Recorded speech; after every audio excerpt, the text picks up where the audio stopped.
सबके चेहरों पर मुस्कुराहट आ गई। मधु फिर से बोली, दी खोलिए ना और बताइए ना कि आपको गिफ्ट कैसा लगा। राधिका ने गिफ्ट रणबीर के हाथ में पकड़ाया और उसे खोला। जैसे ही उसने बॉक्स में से पालना और बाल गोपाल निकाले तो उसके चेहरे पर मुस्कुराहट के साथ आंख में आंसू भी आ गए। रणबीर भी इमोशनल हो गए, बाकी सब भी बहुत खुश हुए। राधिका ने मधु के गाल को छूकर उसे गले लगाकर कहा, thank you Madhu, thank you so much. अपनी भाभी का दिया उनका पहला गिफ्ट मैं जिंदगी भर नहीं भूलूंगी, थैंक यू। वैसे करण, ये गिफ्ट का आइडिया तुम्हारा तो बिल्कुल नहीं होगा, है ना? रणबीर ने पूछा तो करण मुस्कुराते हुए बोला, हाँ जीजू, ये गिफ्ट का आइडिया मधु का था। राधिका ने मुस्कुराते हुए बाल गोपाल की खूबसूरत सी मूर्ति को देखकर मधु से कहा, अब तो मैं इनसे रोज यही मांगने वाली हूँ कि मुझे मम्मी बनाने के साथ ही जल्दी से बुआ भी बना दे और जल्दी से तुम्हारी गोद में आ जाए। राधिका के इतना कहते मधु का चेहरा शर्म से लाल हो गया। उसने और करण ने राधिका और रणबीर के पैर छुए। रणबीर ने मधु के सिर पर हाथ रखकर कहा, महादेव करे कि हमारी बहन हमेशा ऐसे ही मुस्कुराती रहे। और करण, प्लीज हमारी बहन को ज्यादा परेशान मत करना और उस पर गुस्सा तो बिल्कुल मत करना, वरना हम तुमसे नाराज हो जाएंगे। क्योंकि अब अगर तुम हमारे साले हो तो हमने मधु को भी अपनी बहन माना है, इसलिए अब मधु की खुशी भी हमारे लिए उतनी ही मायने रखती है जितनी कि तुम्हारी, समझे? जी जीजू, करण मुस्कुराते हुए बोला। बलदेव ने मंगेश को आवाज लगाकर पूछा, मंगेश, सारा सामान और गिफ्ट्स गाड़ी में रखवा दिया ना? जी साहब, रखवा दिया, मंगेश ने तुरंत सिर झुकाकर कहा। सब राधिका और रणबीर के साथ बाहर आए। राधिका और रणबीर फिर से सबका आशीर्वाद लेने लगे। मधु ने राधिका के गले लगकर कहा, अपना ख्याल रखिएगा दी, और इसका भी। मधु ने राधिका के पेट की ओर देखकर कहा। राधिका मुस्कुरा दी। एनी भी रोते हुए राधिका के गले लगकर बोली, मुझे आपकी बहुत याद आएगी थी। मुझे भी, राधिका भी रोते हुए बोली। शालिनी और शांति ने राधिका को गाड़ी में बैठाया। करण रणबीर के गले लगकर बोला, अपना और दी का ख्याल रखिएगा जीजू, और जोया दीदी का भी। रणबीर ने हल्की सी मुस्कुराहट के साथ करण के गाल को छूकर कहा, तुम भी अपना और मधु का ख्याल रखना और मुझे शिकायत का मौका मत देना। करण मुस्कुरा दिया। रणबीर भी गाड़ी में बैठे और ड्राइवर को चलने का इशारा किया। ड्राइवर ने गाड़ी स्टार्ट की तो राधिका ने सबसे हाथ मिलाकर बाय किया और दोनों चले गए। घर के सारे लोग उन्हें जाते देख रहे थे। बलदेव शालिनी से बोले, मैं भी निकलता हूं। शालिनी ने सिर हिलाया तो बलदेव भी गाड़ी में बैठकर चले गए। करण मधु और शालिनी को छोड़कर बाकी सब लोग घर के अंदर चले गए। करण ने मधु से पूछा, चले मधु? मधु कुछ कहती उसके पहले ही शालिनी ने पूछा, तू मधु को कॉलेज छोड़ने जा रहा है? नहीं मम्मा, आज ही मुझे ऑफ।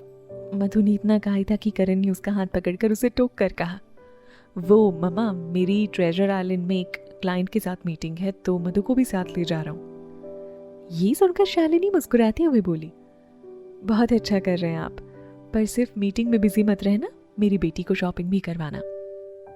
जी। करण ने इतना कहकर मधु के साथ शालिनी के पैर छुए और अपनी गाड़ी की ओर बढ़ने लगा। शालिनी भी घर के अंदर चली गई। करण ने गाड़ी में बैठते हुए मधु की ओर देखकर मन ही मन कहा, आई एम सॉरी मधु, मैं तुम्हें झूठ बोलकर मॉल ले जा रहा हूं, पर उस आदमी तक पहुंचने के लिए तुम्हारा मेरे साथ चलना बहुत जरूरी है। करण गाड़ी ड्राइव कर रहा था, पर मधु के दिए गिफ्ट की वजह से जो खुशी उसे राधिका के चेहरे पर आई थी उसके बारे में सोचकर मुस्कुरा रहा था। तभी मधु बोली, मैंने आपको मना किया था ना कि आप आदि भैया को परेशान नहीं करेंगे, फिर भी आपने उन्हें फोन किया। बेचारे अपना काम छोड़कर यहाँ हमारा काम करने के लिए दौड़े चले आए। करण गाड़ी ड्राइव करते हुए बोला, मधु, आदि की जॉब ही मेरे ऑर्डर फॉलो करना है, और इतनी सुबह तुम्हारा ये गिफ्ट सिर्फ आदि ही ला सकता था, क्योंकि उसके पास मंगेश से लेकर हमारे सीएम साहब तक का नंबर होता है। उसे बस एक फोन करना होता है और करण खुराना का नाम लेना होता है, काम अपने आप हो जाता है। मधु मुस्कुराते हुए बोली, वैसे करण, हमारे घर अगर रात में ही शक्कर खत्म हो जाए तो हमें सुबह तक दुकान खोलने का इंतजार करना होता है, पर यहाँ आपके घर में अगर आधी रात को भी किसी चीज की जरूरत पड़े तो चुटकी बजाती वो चीज आ जाती है। जैसे आज सोने का पालना और बाल गोपाल आ गए, तुरंत काम हो जाए, इसलिए आपको बहुत से पैसे देने पड़ते होंगे ना करण? करण ने कोई जवाब नहीं दिया और मुस्कुराने लगा। आप मुस्कुरा क्यों रहे हैं? मधु ने फिर से पूछा तो करण ने मधु की ओर देखकर कहा, मधु, तुम्हारी मासूमियत से भरी बातें सुनकर ना किसी के चेहरे पर भी मुस्कुराहट आ जाएगी। ये सुनकर मधु भी मुस्कुराने लगी। मधु, तुम खुश तो हो ना? करण ने पूछा। ये सुनकर मधु करण की ओर देखकर बोली, हाँ मैं बहुत खुश हूँ, और सच कहूँ तो इतनी खुशी मुझे कभी नहीं मिली जितनी इन 3 दिनों में आपने और हमारी फैमिली ने मुझे दी है। थैंक यू करण, मुझे अपनी जिंदगी का हिस्सा बनाने के लिए और मुझे इतनी अच्छी फैमिली देने के लिए। करण एकटक मधु की ओर देखने लगा तो मधु ने सामने देखा और करण का चेहरा सामने करके बोली, सामने देखकर गाड़ी चलाइए ना, क्योंकि अब मेरा ऊपर जाने का कोई इरादा नहीं है और मैं अपनी पूरी जिंदगी आपके साथ जीना चाहती हूँ और ऐसे खुश रहना चाहती हूँ। अब तुम हमेशा ऐसे ही खुश रहोगी मधु, क्योंकि तुम्हारी मुस्कान के साथ करण की जिंदगी की डोर बंध गई है। अब तुम्हारी मुस्कुराहट मेरे जीने की वजह बन गई है और तुम्हारी तरह मैं भी अपनी पूरी जिंदगी तुम्हारे साथ जीना चाहता हूँ। आई लव यू मधु। करण की इतना कहते ही मधु की आंखें भर आई। रोना मत मधु, क्योंकि तुम्हारी आंखों से गिरा एक एक आंसू मेरे दिल को चीरता हुआ बाहर आता है।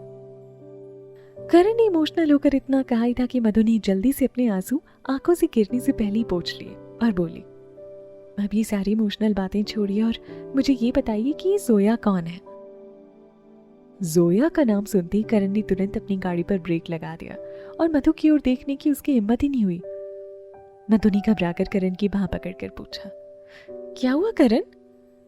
करण ने खुद को संभाला और मुस्कुराते हुए बोला, कुछ नहीं मधु, वो गलती से ब्रेक दब गया और ये सब तुम्हारी वजह से हुआ है।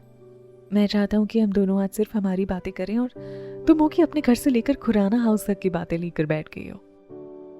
मधु ने कान पकड़कर मासूमियत से कहा, आई एम सॉरी करण, अब मैं सिर्फ हमारी बातें करूंगी और हाँ, ढेर सारी शॉपिंग भी।